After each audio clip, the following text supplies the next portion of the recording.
हम्म. आज आपण एका अत्यंत धक्कादायक अशा घटनेचं सखोल विश्लेषण करणार आहोत. नाशिकचा विल्होळी परिसर आणि दुपारची वेळ होती.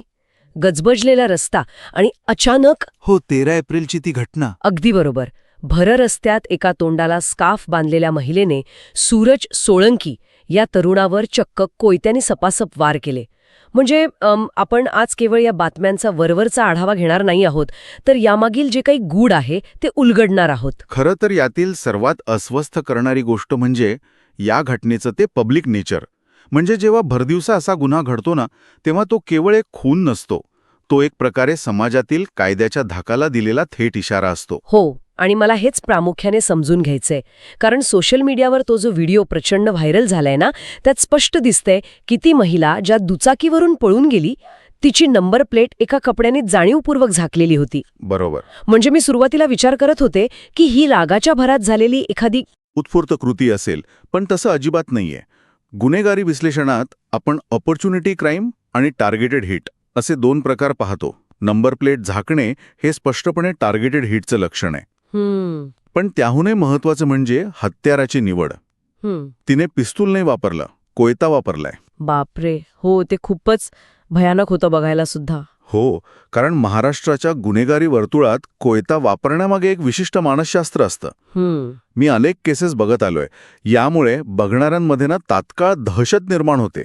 लोक घाबरून पळतात आणि गुन्हेगाराला पळून जाण्यासाठी आपोआप रस्ता मोकळा मिळतो. अच्छा, म्हणजे गर्दीचा अडथळा वाटण्याऐवजी गर्दी पांघून पळून जाण्याचं टूल म्हणून त्याचा वापर झालाय तर.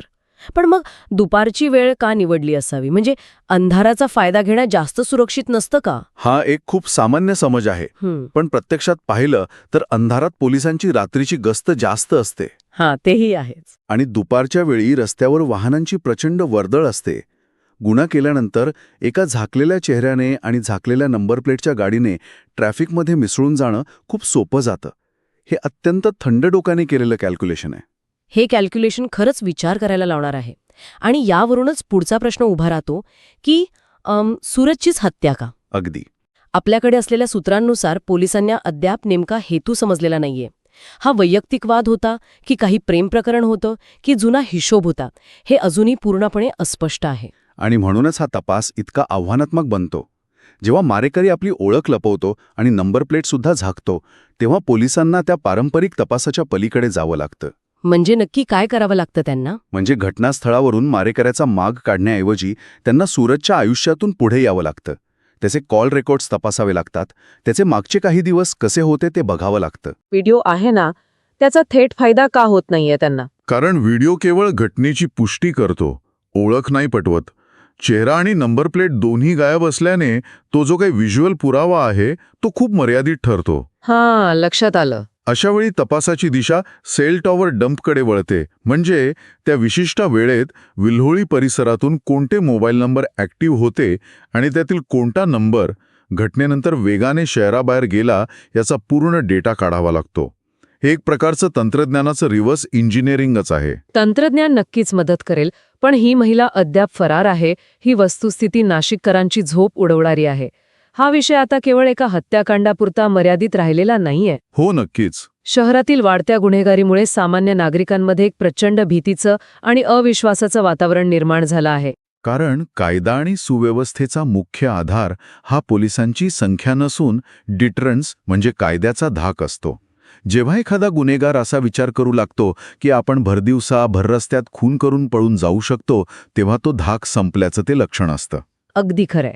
प्रशासनाला आता केवळ ही केस सोडवणं पुरेसं नाहीये, तर नागरिकांचा रस्त्यावरचा जो गमावलेला विश्वास आहे तो परत मिळवणं हे खूप मोठं आव्हान आहे. नक्कीच. आणि नागरिकांचा रस्त्यावरील विश्वास ही सुरक्षिततेची पहिली पायरी असते. तर आजच्या या सखोल विश्लेषणात आपण सूरज सोळंकी हत्येची गुंतागुंत आणि तपासाची दिशा समजून घेतली. हो, आणि जोपर्यंत हेतू स्पष्ट होत नाही आणि ती महिला पकडली जात नाही, तोपर्यंत तपासातील अनेक धागेदोरे असेच गुंतागुंतीचे राहतील. अगदी बरोबर. आणि जाता जाता एक विचार, आपण सुरुवातीला त्या सीसीटीव्ही फुटेजचा उल्लेख केला होता. आज आपण अशा जगात आहोत जिथे प्रत्येक चौकात कॅमेरा आहे. तरीही गुन्हेगार कॅमेरासमोर खून करायला घाबरत नाहीत, कारण त्यांना माहिती आहे की कॅमेरा फक्त रेकॉर्ड करतो, तो रोखत नाही. मग समाजाला खऱ्या अर्थाने सुरक्षित ठेवण्यासाठी हे कॅमेरे खराच प्रतिबंधक म्हणून काम करत आहेत की ते फक्त इंटरनेटवर व्हायरल होण्यासाठी एक कंटेंट रेकॉर्ड करणारं मूक यंत्र बनून राहिले आहेत? यावर नक्की विचार करा.